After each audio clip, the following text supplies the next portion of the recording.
So again, thank you to everybody who has joined us today. I anticipate a few people to join us sort of last minute, which is absolutely fine. But I'm going to have Alan introduce himself and give you a little bit of background of why he's here and how he got involved in his background with money and how he's going to help us. I just want to alert everyone to the chat function, that if you do have questions, feel free to put them in the chat. I'm going to be on video the whole time, and I'm going to be monitoring that chat. So if you do have questions at any point, feel free to jump on there and ask them. If not, Ben, take it away. Okay, great. Thanks for having me. Thanks everyone for taking some time out of your day to learn a little bit about how we can sort of manage our money. As you can see there, most people either feel like they're managing their money or their money is managing them. I work here at Consolidated Credit Counseling Services of Canada, and we're the largest nonprofit credit counseling organization here in Canada. And we operate from coast to coast, essentially just helping people either get out of debt or set some financial goals or come up with a budget, just understand their credit report, all the way to more complex stuff like filing a bankruptcy or foreclosing on a home or some of those more negative stuff. So that's kind of where I started. I started as what's called an insolvency counselor. So if you don't know what insolvency is, that's probably a good thing. That means you don't have enough money to pay your bills at the end of the month. You're insolvent. So often they're looking at a bankruptcy, a consumer proposal, something like that. So part of the bankruptcy process, part of the consumer proposal process here in Canada is doing 2 hours of credit counseling, nonprofit credit counseling. So that's what I started as. I worked for different insolvency trustees. Licensed insolvency trustees are what they're called. And they're essentially like a bankruptcy lawyer. So I won't say any more bad stuff about them. I hated that job. I was literally seeing people at their worst every single day. I'd go and see them, or they'd come and see me, and they'd sit down, and right away they were like, the heck is this kid going to teach me about stuff that I don't care about right now? And I'd have to sit there and say, oh, let's talk about your budget, right? Somebody who's $110,000 in debt does not want to talk about their budget, but it's part of the process, so I'd have to go through that. So thankfully I got out of that, and now I'm working at the nonprofit side of it, and I've become a fully licensed, accredited financial counselor. So that means I can counsel on more than just bankruptcy, debt, the bad stuff. We can talk about housing, budgeting, investing, insurance, taxation, all that sort of stuff. So that's sort of my background. Now I'm doing the community outreach side of it. So again, sort of from coast to coast, just offering different financial supports, education, all that sort of stuff. So today we're just going to go back to the basics. So as an organization, that's our goal. That's our mission statement, just try and end people's financial crisis. And for some people, a little tiny hiccup can be the end of the world to them. They feel like it's, the only thing that matters to them is like they made a late payment, and that's their financial crisis. Other people, they might be looking at a second car is repossessed, and they don't care. It's not a crisis for them yet. So when does the debt become a problem? When do they need that debt management piece? That's what we do here, and we try and do that a little bit differently than the insolvency trustees, which really only have two options: a bankruptcy or a consumer proposal. And if none of those options are going to work, they'll refer you to a credit counselor anyway.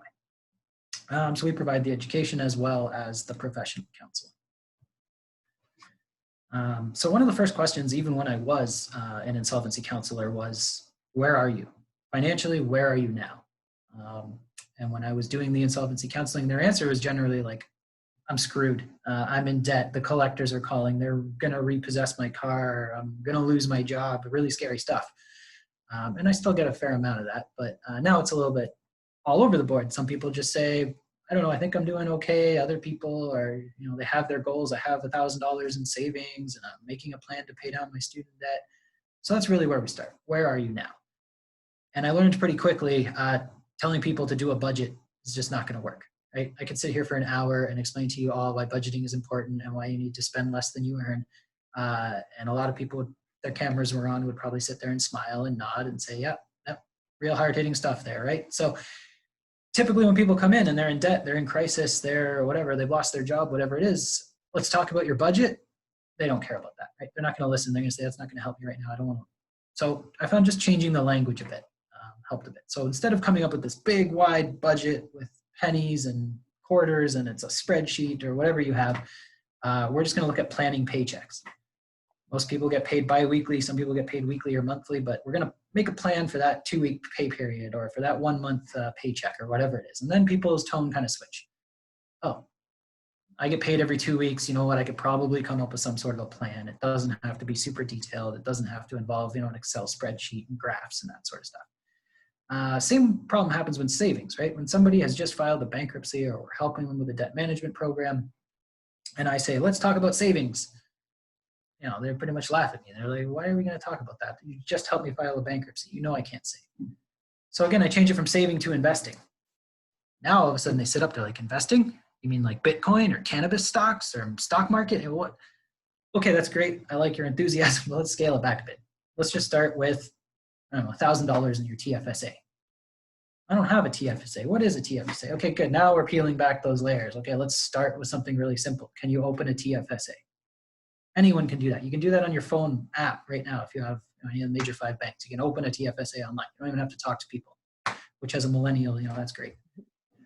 So just changing the language from budgeting to paycheck planning, from investing or from savings to investing, that's sort of what we're going to look at. And same with credit reports and credit scores. I'll often ask people, hey, what's your credit score? And people will just say, I don't know, bad, or I don't want to know. So that's not an answer. We're just going to take a really brief sort of look at what's in your credit report, what goes into your credit score, or why that's important. But before we get to that, I just want everyone to maybe chat in the chat box. We'll just talk a bit about money because it's usually an uncomfortable situation, right? Not many people want to sit down at the dinner table and say, oh, let's talk about how I'm running out of my CERB check or how I'm not going to be able to make ends meet when I have to get onto employment insurance, right? When we have money, maybe we're more inclined to talk about going on vacations or, I don't know, we won the lottery or something like that. So when you talk about money, how does it make you feel? Just, either throw it in the chat box or shout it out, however you want, and I'll come back. The other thing I like to sort of target my presentation towards is this idea of money and success and money and happiness. So money buy happiness. Money can't.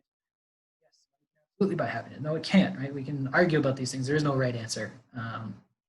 But I just kind of like to see, what your thoughts are, where you're thinking. And that's going to help me kind of guide. Anxious, uncertain, makes me want more, a little stressed, a little worried. Okay, I'm sensing a theme here, but a little bit hopeful. Okay, I like that. Stressed because I'm jobless. Yeah. I can only imagine all the summer jobs that have just dried up for students, right? I can't believe I was in school like 10 years ago. And I wouldn't know what I would have done if I just couldn't have worked the whole summer and made a ton of cash to help sort of affect me taking less student debt. So yeah, those are 2 answers I hear a lot. There's hope, there's happy, I just got paid, it's payday, it's Friday, yahoo, let's go out. Or it's Monday and I spent my paycheck already, I'm worried, I'm nervous, where did my money go, that kind of thinking. So for something as simple as money is just a transactional device. We use it to buy goods and services. It's pretty black and white. But now we add a whole bunch of our personal sort of values to it, some psychology to it, and it's not just as simple as, oh, I need money to buy my wants and needs, which we're going to talk about later. It can make you happy, it can make you excited, it can make you stressed, it can make you nervous, and that's what we hear on the phone. And we take hundreds of thousands of calls every year, and most of them would fit into one category over the other. And then money can't buy happiness. Sometimes I get some person who stands up, and if this was a live presentation, they'd say, oh, what is happiness? And other people say, yeah, give me $10,000. I'll show you exactly how happy I can be, right? So it's, again, this simple construct of money, buying goods and services, credit, loans, that sort of stuff. But then we start applying our habits, our attitudes, our values, maybe how we were raised with money. And it becomes a whole lot more confusing than just that. So that's going to be kind of my theme for today. It's not just as simple as me telling you, stop buying Tim Hortons, quit smoking, go pay your credit card, right? These are the things that we hear personal finance bloggers talk about. These are the things that people say when they take advice from Oprah. Oh, I took my financial advice from Oprah. Okay, great. She probably hasn't had a financial hardship in the last 40 years or something like that. So the big question that we're always asking, and that I'm always asking, especially in community outreach, is why aren't we getting any better with our money? I mean, COVID, on it, but I'm talking kind of pre-COVID. Canadian debt average Canadian debt went from about $25,000 when I started this job about 5 years ago, now close to 31,000. Back when I started being an insolvency counselor, our debt to income, how much debt we were carrying to how much money we make, it was about $1.51 per dollar that you made. And that was, I guess, maybe 8 years ago now. Now it's like $1.79, right? So we've gone up almost 20, 25% just in 10 years. So Canadians weren't getting any better with their money. COVID happened, and the newest stat that I've heard from that is July was our highest household savings month ever, 23%. It went up 20% over last year. So we don't know what's going on out there. We're getting more calls with people running out of mortgage deferrals and credit card deferrals and student loan deferrals, but we're also getting people that have tons of cash flow because they haven't been paying their mortgages or they haven't had to pay their student debt. So that sort of balance is kind of what we're going to talk about. There's an excellent comment in here, low financial literacy. I think that's a very valid point, actually. Yeah, we don't teach this stuff in school, right? Yeah. Like, you didn't come from high school and learn all about credit reports. I mean, when I was in grade 10, I think part of a course that I took in career studies, it was like a civics and career class put together for one credit. There was like one little part in that class based on, I think, like budgeting or something like that. I took a grade 11 workplace level math credit because I was no good at math. My dad nearly had a heart attack. But then when I started learning how to finance a car or what a credit report was or how to come up with a household budget, my dad was like, maybe you don't need so much algebra. But luckily now, I mean, they are adding it to the grade 10 curriculum, but it's the same problem. It's really piecemeal. It's kind of up to each individual school board. And again, it's one unit in one half of one class out of 4 years of high school. So no wonder we have a low financial literacy rate here in Canada. And it's not like you can just walk into the bank and ask for some financial help, right? I don't want to pick on the banks too much because they're our major funders, but you're essentially dealing with a salesperson there. You're not dealing with someone who's going to help explain to you what your situation is, how to set a financial. So that goes back to this behavior piece, right? If there's any budding psychologists or sociologists in the group, that behavior modification is pretty much impossible to get someone to change their behavior just by telling them what to do, right? So that's not something I can have a huge impact on, is just saying do this, don't do that. But it comes down to those financial decisions. When you make a bad financial decision, when you make a good financial decision. But there's not a lot of discussing that. So that's not something I can help with directly. What I can help with is the action piece. That's a huge part of behavioral psychology too. Doing something, even if it fails horribly, chances are you're still going to learn something. You might modify your behavior. And that's one of my favorite things to do, is maybe someone comes in and I'll give them 4 or 5 different budgeting strategies. Here's some ways we can plan your paychecks better. And they might look at all 4 of them and say, you know what, Ben, these are stupid. I'm not going to do any of those. Okay, good. Now at least I know what you're not going to do. What do you want to do? And now they think, okay, Ben, you don't know what you're talking about. I'm going to fix my own problem. You're an idiot. And they go home and they come up with something that works on their own. I call them a couple of weeks later and you know what, it is working because they're invested in it. I didn't know what I was talking about. The financial counselor is an idiot, but I came up with my own budget and I know how to read my credit report. So that's a success story for me. So we're going to talk about all the different actions, the things that I can do. And at least if it didn't work or it did work, chances are you're going to learn something. A big part of that is moving it forward. So that's why we're going to talk a little bit about financial goals. People always ask me, like, is it working? Right? So if I call them in a month later and I say, hey, how's that budget going? And they're like, I'm stressed. I blew the budget in the first week. This is stupid. It's not working. It's just going to make more stress. It's going to create more of a problem. So we need to go back and find out why. Other times I might ask someone, hey, you said you were going to put $75 a month away into an RRSP. How's that going? And they're like, oh, I forgot I was doing that. I set it up as an automatic payment every month. It came out of my checking account and went into my RSP. That's great. That's working. That's a goal that's working. So those are kind of the ways we're going to look at least managing your money today, rather than just simple math. It's not just these are my wants and these are my needs and here's my income and I have to subtract my expenses, right? If it was that simple, I think we'd have a much higher financial literacy. So why bother budgeting? I hear that several times a week. I'll often listen to some of our counselors' calls just to make sure that, they're doing the right thing. And that's usually a question that they get is, why am I bother budgeting? I got $10,000 worth of credit card debt here. Budgeting's not going to help me. That boat has sailed. Well, trying to get them to think that maybe the lack of the budget or maybe not telling your money where to go is what got you into trouble in the first place. if you set your budget for food expenses at $400 a month, and it's the middle of the week and you've already spent $600 on food, you know that you tried to tell your money where to go and you messed it up. But if you just keep tapping the credit card or just using your debit card, you might not actually be tracking what you're doing. So we'll talk a little bit about that. And then you stop wondering where it went, right? I hear that all the time. Oh, didn't I just get paid on Friday? It's Wednesday and all my money's gone, right? So that's one reason to budget. Another one is it's a really good snapshot. I don't know if anyone's ever talked to a financial planner or a financial advisor at your bank. But if it's anything like when I talked to a financial planner, I just came out of there more confused than when I went in. I knew I had a little bit of money. I knew investing was a smart thing. They gave me a stack of books with these graphs and mutual funds and stocks and how they perform, and I just didn't know anything. So this budget is more just here's 2 weeks, here's 1 month. It's a little bit more easier for people to rationalize that. And yes, it is simple math. It is your income minus expenses, but there's so many different kinds of income. There's so many different kinds of expenses. If anyone's ever taken a look at a budgeting spreadsheet or they've gone to a budgeting tool, it's usually like, what's your income? And there's like 2 or 3 lines to put in your income. And then there's like 500 lines for all the different expenses and everyone always gets caught in, I need to cut my expenses and slash my expenses and get rid of all of this, whereas they're not thinking about the other side of it, right? Is there a side hustle they can do? Can they drive for Uber? Can they deliver food? Can they work as an Amazon driver? Can they find a weekend job, moonlight as a bartender? So we'll talk a little bit more how there's regular income and then there's also irregular income, and same with expenses. Talk a little bit about that as well. So it's just a little snapshot, a little bit easier to keep your mind wrapped around. This is a monthly bill rather than, I need to have a 25-year plan. There's also times of the year that are just more expensive than others. Holidays, I guess before COVID, vacation, that sort of thing. But it might not even be that. For me, it's October. It's my birthday. It's my wife's birthday. It's my mom's birthday. It's my brother's birthday.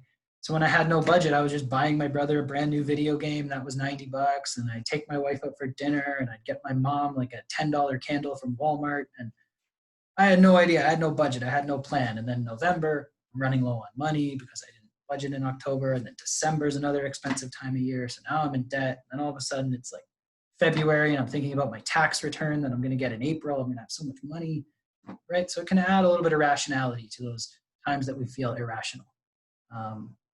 I don't feel rational all the time either. I love Boxing Day, Boxing Week, Amazon Prime Day is coming up. That's when I'm geared to buy. It's on such a good sale. But maybe if I had this budget and I want to buy, I don't know, a new TV or something. Boxing Day is the same day every year. Boxing Week is the same week every year. So why didn't I start saving in June?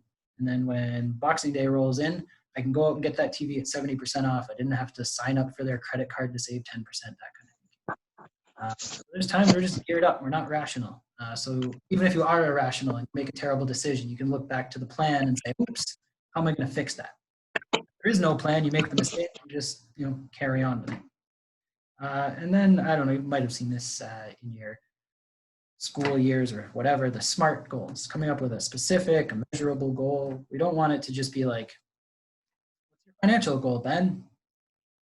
I want to be a millionaire. I want to save $1,000, right? If it's not specific, if you can't measure it, there's no timetable attached to it. It's not going to work. It's not a goal. It's more of a wish.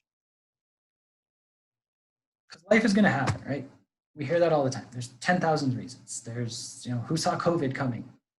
Not the way that it did come, but, it happened. So again, I get stuck on that all the time when I start. Okay, now we've fixed your debt. We've come up with a plan. You have some surplus cash at the end of the month. Let's talk about savings. And they're like, oh, I don't want to talk about savings. That stresses me out. I can't save money because, and I'm sure if I opened it up to the chat, we could find 1,000 reasons right now why people can't save money. So again, I got to get that person or those people's light bulbs to go off on their own, right? I can't just sit there and say, you need a budget because you need a budget. You need an emergency fund because emergencies are going to happen. I need them to realize it. So some people, their light bulb goes off right away. You might know some people that you kind of got to like tap the light bulb or screw it in, or, some people just need a complete replacement. They've got an old incandescent bulb, you need to put in a compact fluorescent or something like that. So I just ask them, hey, have you ever needed $1,000? I feel people nodding right now, even though I can't see them. Mm-hmm. I'll take $1,000, right? You got it, you're handing it out, right? And a lot of times they're like, yeah, you know what? I needed a emergency dental repair. I needed a car repair. My dog got sick. Something happened. They reached for the credit card, or they used their line of credit, or they talked to the bank of mom and dad. Even if the car repair was $2,000, if you had $1,000 in emergency savings, that's that much less interest you have to pay. So how do we get there? How do we get this sort of savings thought process going? Not calling it savings is a huge part of it. So for something like that, I might go with a percentage, right? What do you do with 5% of your paycheck? I don't know, Tim Hortons, Starbucks, Uber Eats, could be more than 10% of your paycheck, depending on what that is. But this way it's a percentage, right? What do you do with 5% of your paycheck? Can you live without 5% of your paycheck? Most people would say, yeah, you know what? If I can pay myself first 5%, I'll be able to save a little bit. So, now we can take that, turn it into a smart financial goal. So maybe you figured out that 5% of your paycheck or whatever was $45. So now you set up a $45 a month automatic savings plan at your bank. And if you did that for 2 years, without even thinking about it, you'd have over $1,000. That's just in a regular TFSA, tax-free savings account. Every bank has them. They're no fee. There's no taxes on interest that's earned within it. You can play around with some of the money in there if there's any budding investors out there who want to purchase GICs or something like that, bonds, government bonds. You can do all that with that. But I just treat it as a great savings account. Put your money there, forget about it, set it up automatically. That would be a great financial. Other people might look at that financial goal and just say, like, I don't know what any of that is. I don't know what a tax-free savings account is. I don't want to set up an automatic savings plan. Well, we can still work with that. What do you do with 5% of your paycheck? Can you do that? If they say, no, I don't want to do any of this, then usually I'll just come up with a light bulb question like, how much does it cost to feed yourself every month? I don't know, $400? Okay, good. Go take out $400 for this month, put it in an envelope, and then see if that's actually what you spend every month on food. And usually 2 weeks, 3 weeks into it, the money's gone.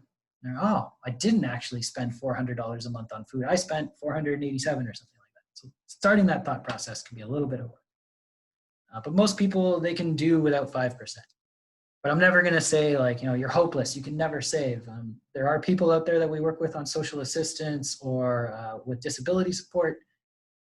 90% of their monthly income can be rent alone, right? I can't just say, oh, well, you're hopeless. Good luck, right? I might say, okay, can you try 2%? They try 2%, that's easy. Maybe they get a job or whatever, and then they call back and could you try 5% this month? And sometimes people like to be challenged. So, okay, I can do 5%. Ben wants me to do 5%. Screw him, I'm going to try and save 10% this month. And then at the end of the month, it was a little bit tight. Okay, great, 5%'s easy, 10%'s too hard, 7 or 8%, can you set that up automatically, put it in somewhere? Eventually you have your emergency savings, or you have some money that you can invest, or you have a down payment for a car or something like that. Because this whole wants and needs sort of dichotomy thing is it's outdated. It doesn't work anymore. It might have worked for my parents' budget when you could buy a house for $70,000 and you could graduate high school with grade 10 reading level and get a job at the factory for 30 years. Things have changed so much now. I can't just say that, you need food. Right? That's that one up in the top. Yes, we need food to survive, but I like steak and I like lobster. I hate cooking. I want to get Uber Eats, or it might just be geographic. We work with a lot of native communities, Moosonee, Timmins, Cochrane, Ontario, places like that. It's $13 for a watermelon. It's $8 for 2 liters of milk. I can't tell a family of 2 that spends $800 a month on food to stop eating, pay your credit card. You need to find some sort of a gray area there. Cigarettes is a great example for that. I might see somebody that's smoking $300-400 worth of cigarettes a month. I can't just say, quit smoking, pay your MasterCard, right? But can we smoke a cheaper brand? Can we go from like a name brand to an economy brand? Can you go from, your brand new iPhone 11? Can you maybe find a cheaper monthly plan? And that's the kind of expense cutting that works, right? It's not realistic to go and look at the expense side of your budget and just cut things out, slash it, burn it. It might work for that month. It might work for that pay period, but long-term, it's probably not going to work. So, all of these things are personal. Sometimes I might say, hey, do you need your PlayStation or Xbox, or do you need PlayStation Live? And they're like, yeah, that's my only social interaction I get. Other people are like, yeah, you know what? I haven't really used it. Why am I paying for PlayStation plus every month and I'm not using it, right? That starts the thought process. So maybe they save 10 bucks here, 20 bucks there, 15 bucks there. Now, oh, I've got $80. I can put that on my credit card. I can put that on my student loan. Or I can put it in my savings, right? So just trying to get over this sort of, oh, these are my wants and these are my needs. So there's all kinds of ones there that we can talk about, but that's the gist of it. So rather than thinking, here's my wants, here's my needs, it's much better to actually sit down and just kind of categorize your expenses, categorize your income, right? Most people will have regular income and regular bills. It's happening every month. It's rent. Other people will have regular income. It's there from their job, or it's from social assistance, or it's from the bank of mom and dad, whatever it is. But then we might also have irregular bills or irregular expenses, dental visits, medical emergencies. You might also get a big tax return once a year, or maybe at your job you get a quarterly bonus. So every quarter you get an extra 800 bucks or something like that. So all of these things need to go into it. For expenses, flexible expenses can be a pretty big problem. That's not easy to track, right? It could be things like your hydro, your electricity. So I'll often ask people, how much is your hydro bill every month? And they say, I don't know, 80 bucks a month. Is it? You might be running the air conditioner in the summer and it's $120, but in the winter you're not doing it at all, and it's a $40 bill. So really you're paying about $80 a month. So that's sort of how we need to look at the flexible expenses. Maybe like a 6-month or a 1-year sort of average. What are you actually spending? Discretionary stuff, again, that's where those personal finance bloggers and the financial experts always attack. You're spending too much on discretionary stuff. Well, we need to have fun. We're social creatures. I mean, I'm not saying go buy a new set of golf clubs and join the country club. But yeah, you might need a new pair of running shoes and I don't know, I'm not a runner, but whatever a jogging set would be, I don't know. Maybe you need some of that stuff, and that's a cheap enough hobby for you to take care of. So we need to fit the discretionary expenses in there somehow. And then debt. We're going to deal with debt at some point in our life, whether it's a student debt, a car loan, a mortgage. Debt's not always bad. So we'll talk a little bit more about that when we get into the credit side. So that would be categorizing your expenses. Now you understand this happens every month. This happens every 6 months. I get an extra $1,000 once a year from my tax return, something like that. Then we just want to prioritize it. Like, what do I absolutely have to pay every month? And then, what could I get away with? What can I cut out? So the easiest way to do that, and it seems like a silly exercise, is just ask, what's more important than what? Is this more important than that? And this will work for your monthly budget, your holiday budget. I do this in October, right? Like, is my wife more important than my mom? Those two should probably go at the top of the gift list. And then, I don't know, maybe my brother can go further down or something like that. So what do you absolutely have to pay? Most people would probably agree, yeah, I need to pay for my rent or my mortgage. Restaurants, on the other hand, especially now, probably don't need that. Groceries, yeah, you're going to have to eat, but maybe you don't need cable. You can get away with Netflix or streaming services. Probably need hydro, you need internet, you need that sort of stuff. But maybe I don't need as much new clothing every year. And a lot of my clients, when we start doing this, they're like, this is so stupid. Why am I doing this? But sure enough, we get down to like 15, 16, 17. I'll say, when was the last time you used that? Or why are you paying a monthly subscription for that? Or does your wife know you have a monthly subscription to that? And now they start cutting things off. They didn't need it. And sure, it might be 10 bucks here, 20 bucks there, but it does start to add up. And everyone's list is going to be different. Like just the other week, I had a guy who was paying his television cable bill before he was paying his Rogers or his electricity bill.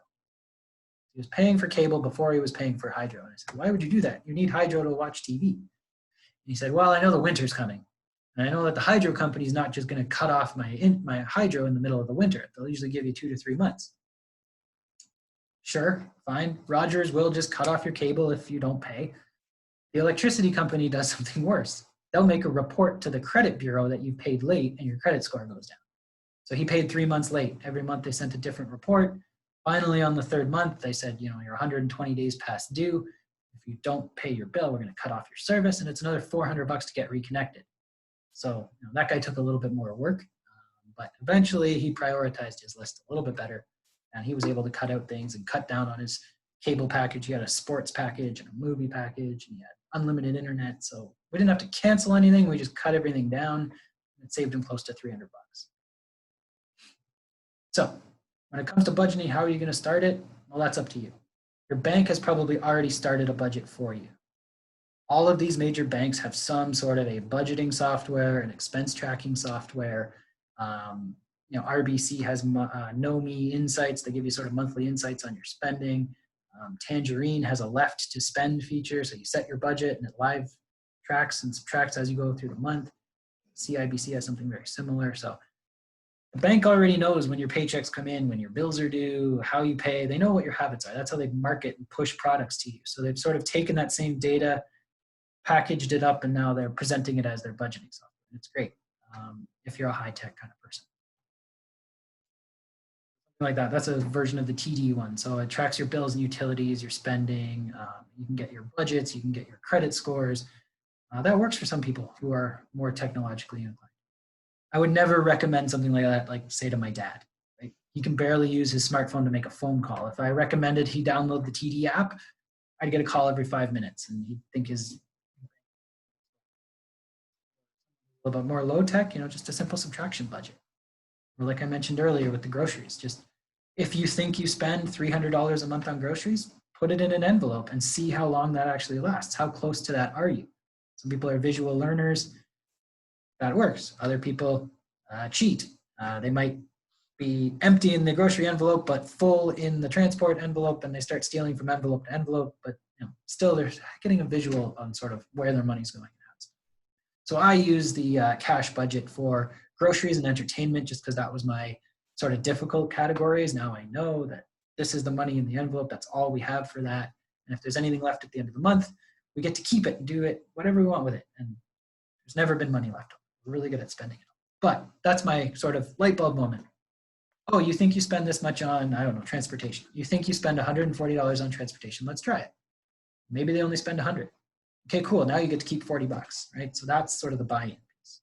Doesn't wind up like that often, but sometimes it does. For everyone else, I just recommend a simple bi-weekly paycheck planner. Here's my payday 1. Here's what I'm going to pay. Here's my payday 2. Here's what I have to pay. And I like that because if you make mistakes in the first week, you don't have to wait till the end of the month. Really flexible there. Another reason I like that is because there's actually 26 pay periods in the month, or in the year, sorry. You're going to get 26 paychecks in the year, or if it's monthly, 13. So if you follow a bi-weekly paycheck every 2 weeks, there's going to be 2 months out of the year where you get 3 paychecks in the month. So if you have your budget set up, every month 2 paychecks works, twice of the year, you get this extra paycheck. That's your emergency savings. That's an investment. That's whatever you want it to be. So that can really help free up some money. So the bottom line is just plan it. Come up with a plan. Try it. It's rare that it works perfectly the first time. Work on it a bit, evaluate it, and just keep working at it. This is a really great website that we've set up that has all of these sort of budgeting tools there, learning your debt to income. You can sign up for webinars and stuff like that. So I have this website at the end. It's free to use, FinFit for financial fitness. That's our there, and talk to a coach or watch a video, whatever you want. If everyone wants to just try to take a guess, I'm just going to run through these and see how you do. You can put it in the chat or just do it in your head. But there's a lot of confusion around credit, so I just kind of want to get some of the major stuff out of the way first for the true and false scores. So if you use your debit card or if you write a check, does that build your credit? No. All that can do is actually hurt your credit. You can't build it. If you have overdraft on your bank account and you go below $0, you stay below $0 for usually 90 days, they can actually take that part of your overdraft and sell it to a collection agency as a debt. And they charge interest, and it's really nasty. And it hurts your credit. Same with if you write a check. You write a check and the check bounces. The credit bureau is notified that the check bounced, and your credit score is reflected negatively because of that. An apartment, that's one that confused me. I lived in Waterloo, Cambridge, Kitchener my whole life. I went to University of Waterloo. They just wanted first and last month's rent. Then I moved to Toronto to do my master's, and all of a sudden they're asking for credit checks.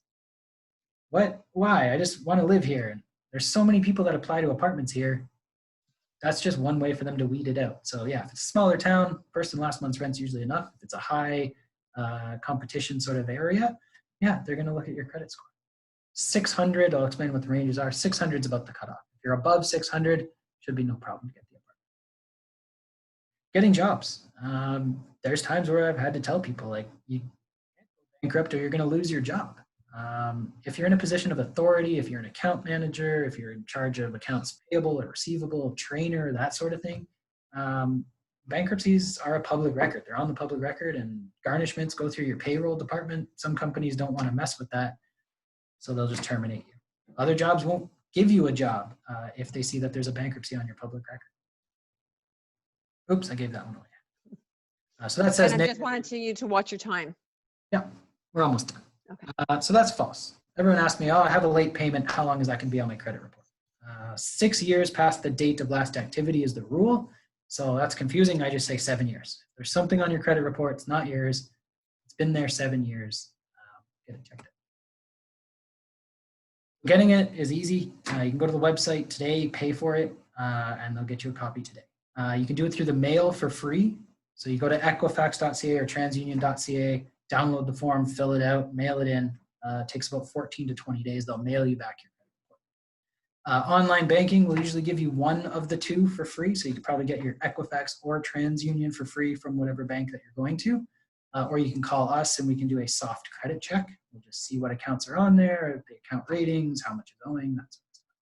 And for free scores and a little bit of information on your credit report, not the full report, borrowwell.ca will use Equifax. They're great. They send you monthly updates. There's a chat bot called Molly, the credit coach there. You can chat with her. She'll analyze your credit report, tell you what you're doing. And Credit Karma is essentially the same service, but for TransUnion. Credit score ranges, just higher is better. 600 to sort of 700 will get you most loans, get you applied, get you approved for most loans, decent interest rates. Higher is better, lower interest rates. Sometimes you can get free stuff, free gift cards, free TVs, apply for a loan, get a free TV from TD. That was the thing that went on a while ago. If it's a low credit score, it's much harder to get loans. If you do, it's much more expensive. The credit score is if just someone's asking, what's your credit score? You want to get a car. They're just saying, what kind of risk are you? Oh, you're a 550. That's a bit of a risk for me. I don't think I can give you the loan. Or, wow, you're a 780. Yes, please take this car, whatever it is. The credit report, the two biggest things to understand there is payment history, paying on time, and then the amount that you owe. How in debt are you? If you don't owe any money in debt and you pay your credit cards every time or your line of credit every month, you'll be fine. So when someone's checking a credit report, it's usually a hard credit check. It affects your credit score. They're asking a little bit more detailed questions. Have you been a good borrower? What does this history tell me? How long have you been doing it? What kinds of credit do you have? That's basically what they're asking with a hard credit check. Soft credit check, no effect on your credit. Usually it's just looking at your credit score. So just briefly, kind of think of it like your high school report card, right? You have two report cards in this case. It's just a history of your credit. So 7 to 10 years. There's different letters that you'll see on there, R, I, O, M. That's just the type of credit. So revolving is like credit cards, installment is like car loans, open is things like utilities or your cell phone bill or something like that, and then obviously mortgage. So that's essentially like your high school report card. Instead of 4 years, it's 7 years, and instead of math, science, history, it's visa, mortgage, car loan. Your credit score is more like your GPA. It's your credit report crunched down into a number. And there's no magic algorithm. There's actually 8 separate algorithms based on your spending habits and how you pay your bills. You get placed into one of those algorithms, so everyone's credit score is different. So no easy answer for that, but you could be a 0 if you have no credit at all. And the account ratings, those are the things that the creditors are looking at. Not too important for you to understand what they mean. That's basically like your letter grades. A, B's, C's, D's, F's. It's not like high school, C's don't get degrees. The higher the rating, the worse it is. So a 1 is your A plus, a 9 would be your F. 9 means you didn't pay, it went to collections. 1 means you pay it as agreed or on time. And the higher it gets, the later you are. So 30 days past due, 60 days past due. So that's when you might see numbers and letters. So an 05 would mean, my open loan, maybe a cell phone is 150 days past due. Not too important to know what all of these mean. Just if you start seeing letters and numbers, you want to see 1s. 2 means you're getting late, so maybe that's like a B or a C, and then all the way to an 8 or a 9, which would be like a repossession, a bankruptcy, a debt and collections. That would be your F. So all you need to do is earn an income. They'll give you a loan, they'll give you credit as long as you have some capacity to pay it back. If you earn a higher income, they'll probably give you a higher limit. It's easier to get a bank credit card at the bank you're going to. So if you're putting money into a savings account there, that looks better. They see that you are a client of theirs already, you have money in savings, and you want one of their credit products. You're a good bank customer. And then you just have to pay off the balances every month. Borrow some money. There are credit building programs out there. Some of them, I won't call them a scam, but they just charge really high fees. So you think you're putting money into this credit building program, your score is going up. At the end of it, you say, hey, it's a loan, give me my money back. And they say, oh, we charge 30% fees, or we charge 14% fees. So yeah, it built your credit, but you paid for it. So those are risky. That's why that asterisk is. And anyone can get a secured credit card. You can file a bankruptcy today. We can get you a secured credit card tomorrow. You just have to have a deposit. So $500 is about the lowest limit you get. You give them a $500 deposit, a bank, credit union, they give you a $500 credit card. And if you get into trouble with it, they'll just cancel the credit card, use the deposit, pay off the credit card. You can't get into trouble. It reports to credit bureaus, it charges interest rates. It's not a prepaid card. The prepaid Visa or prepaid debits, that's your money. You're not building credit with it. So if you want to build credit, you can't get it because you're too new or you're too young. You can always get a secured credit. So just remember to borrow, pay, repeat. Do it again. So what can you afford every month? That's my sort of light bulb question. Some people are fine paying their hydro bill, their cell phone, and their internet every month. That's easy. That's a no-brainer. All right, can you put that on your credit card, set up an automatic payment, leave the credit card at home so you're not taking your friends out for dinner and drinks. And then you're getting stuff that you need. You need hydro, you need a cell phone, you probably need internet nowadays for sure, and you're building your credit. Now maybe you have a cashback credit card or a rewards credit card. You're getting scene points or student points or whatever on top of paying your bills and building. Maybe you just buy a transit pass or a metro pass every month, or you put 30 or 40 bucks on your laundry card at the laundromat or your laundry room every month. Even just Netflix, right? 12 bucks a month for Netflix or something like that. Do it every month, pay it every month. And then you don't even have to bring the credit card with you. So those are some great ways to improve your credit. Okay, so we'll just quickly go through this. So, yeah. Oh, there's Mount Everest. That's my big goal. So are your needs being met? That's when you start a budget, when you can pay for your food, your shelter, all those things. It's not, you're juggling bills, that's the time to start a budget. If you're in the middle of a crisis, you just lost your job, you are going through a divorce, you're filing a bankruptcy, now is not the time to sit down and come up with a budget. And how confident are you, right? If you don't know how much money it costs to feed yourself every month, diving right into a budget right now probably isn't the best idea. Maybe start with, how much does it cost me to drive my car every month? How much does it cost me to feed my family? That sort of thing. So come up with a budget. Use those apps. There's other apps besides your bank. There's mint.com. There's You Need a Budget. These are all really good fintech type apps that you can use. And then moving forward, right? So that's why the picture of Mount Everest is there. It's not like you just fly to Nepal and start climbing Mount Everest, right? There's a whole process you have to go through to get there. When you do get there and you start seeing the mountain, you usually have to make it to the base camp first, right? So if the 5-year goal is buy a car, what are you going to do this paycheck? If the 10-year goal is to pay off your debt, what are you doing now to get ready for that? That sort of thinking. How are you going to come up with a down payment for a home in 5 years if you're not doing anything this paycheck? So that's, getting to the base camp kind of thing. So I see this a lot. People just keep spinning their tires or they're stuck in the same spot. They're not doing anything different. Go ahead and try and do something different. It might not work, it might fail, but chances are you're still going to learn something. So I've got time for questions. If anyone wants to shoot them in the chat box, if it's a little bit more personal, you don't want the whole world to see it, please send me an email there. Again, the money management website that we have set up with all those tools and calculators and videos, webinars, all that stuff is right there for you as well. And getting your free credit information for Equifax, Credit Bureau, and This is a perfect screen for everyone to take a screenshot of. If anyone does have any questions, you feel free to ask, put your microphone on and ask, or type them in the chat. I do think everyone has probably taken a lot of takeaways from this presentation. I know I have, my biggest one is how much money I'm spending on groceries. I like that idea of putting money aside.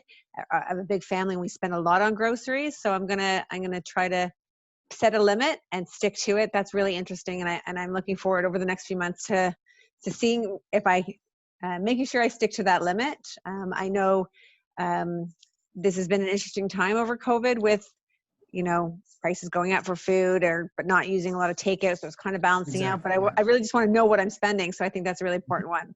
I hear that a lot. Like people just kind of shoot from the hip and I'm like, what do you spend on this? Yeah. Spend on hydro. I don't know, $80. Okay. Yeah. Is that what you actually spend? Yeah. That's huge for a lot. Some things I know and some things like food I don't know. So that's going to be one gas. I'm going to go. Well, I haven't driven my car in a long time, so gas saving a lot of money on gas and Tim Hortons. So that's the good news. I'll ask people, what do you spend at Starbucks every month? I don't know, $25, and at the end of the month it turns out it was actually 50. Yeah, and that is a great thing to go into savings. So I've been one of the biggest changes that I've made over COVID. I mean, I don't go anywhere because I'm working from home now. So now I make coffee every day at home, and I haven't gone to Starbucks or Tim Hortons pretty much in 6 months. That's a huge savings. So hopefully everyone's got little tips like that. Again, I do encourage anyone, if you have a question, this is a great opportunity to ask. You can put your microphone on, or you can type it in the chat, or all the information is here. I'm sure Ben would be happy to take anyone's calls, emails, questions, anything like that. Some of these things, like you said, are quite personal. So if you don't want to type them out or write them, then I do encourage you to contact him if you do have any questions. I'm sure he's happy to help, give guidance, advice. This has been incredibly helpful. So hopefully everyone has gotten something out of it that they can have a takeaway to start to budget properly, start saving, and increase those credit scores, and have good financial literacy, like someone said earlier on. There's a couple interesting questions. I'll just briefly cover them. You email me if you want. Someone's asking for advice about investing during this time. Now's a great time to buy, or the markets are down, but make sure it's something safe. I wouldn't recommend putting all your money into a tech startup or something like that. Maybe a government bond, or a more established company's corporate bond, like maybe, I don't know, TELUS or Rogers or something that's been around for a while. That's a safe strategy. And then someone said, is how much you owe affecting your credit rating more? Yeah. If you're overutilized, that's kind of the rule or the word that they say. Yeah, it actually starts to negatively impact your credit card or your credit score. So if you're over 30%, that's the magic rule. If you're over 30% of your limit, it's going to start hurting your credit score. So if I have a $1,000 credit card and every month I carry $400 on it from month to month to month, that's over the 30%, and my score is going to start to slide down because I'm overutilized. Sometimes I tell people to raise their credit limit, and they're like, what kind of credit counselor are you? Well, it's going to help you in the short term. We'll take care of the debt later, but right now you're actually hurting yourself because you're overutilized. That's a good question. Excellent. That's it. It's a good question. Thank you so much. Oh, here's another one. Would it be possible for Seneca Rec to offer financial literacy workshops? I'm not sure about everyone else, but mine is terrible. Excellent.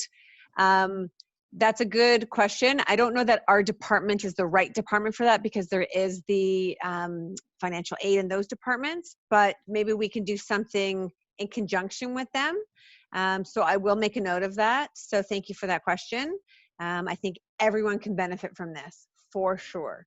So that is something that we can look into for sure, about running something like this. And I'll take that and bring it back to the team. Great question.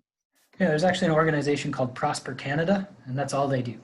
They're writing this down. Organization. Yeah, Prosper Canada. They even have a financial literacy toolkit. So if somebody wants to go out and do their own financial literacy workshop, they'll provide the training, the evaluations, the survey, the follow-up, the materials, the activities, everything. It's a really cool sort of program they have. Perfect. If anyone else has any other questions, you can either write them in the chat or direct them to Ben directly. But we are at our time limit, so this has been a really helpful presentation. So thank you so much, everyone, for joining us. Thank you so much, Ben, for your presentation. And I think we're all grateful, and everyone's got a bit of homework to do, I think. Get your credit reports. Yeah, perfect. All right, everybody, have a wonderful afternoon. Thank you so much. Lots of thank yous. So those are all directed to you, Ben. So thank you. Thank you. Thank you for your time. Very helpful. Perfect. All right. Have a good afternoon, everybody. Take care.